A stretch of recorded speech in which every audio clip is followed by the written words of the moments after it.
విజయవాడ ఇంద్రకీలాద్రిపై వేంచేసి ఉన్న శ్రీ దుర్గా మల్లేశ్వర స్వామి వారి దేవస్థానానికి భక్తులు పోటెత్తారు. తెల్లవారుజాము నుంచే క్యూ లైన్లు భక్తులతో నిండిపోయాయి.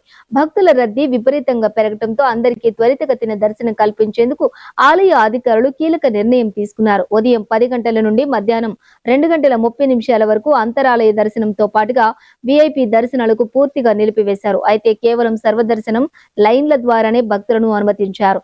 ఎండ తీవ్రతను కూడా దృష్టిలో ఉంచుకుని క్యూ లైన్ లో ఉన్నటువంటి భక్తుల కోసం మొబైల్ చీన్ల చలన పాత్ర ద్వారా చల్లని త్రాగునీటిని నిరంతరాయంగా పంపిణీ చేశారు. అయితే అలాగే ఆలయానికి వచ్చినటువంటి భక్తులందరికీ కూడా సరిపడా ఉచిత ప్రసాదం, నిత్యాన్నదాన వితరణ విస్తృతంగా ఏర్పాటు చేశారు. భక్తులకు ఎటువంటి ఇబ్బందులు కలగకుండా ఆలయ అధికారులు, సిబ్బంది నిరంతరం పర్యవేక్షించారు.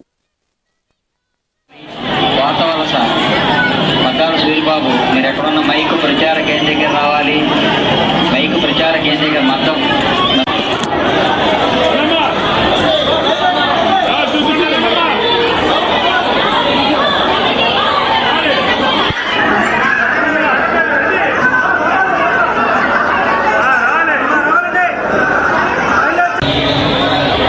త్వరగా నడవాలండి.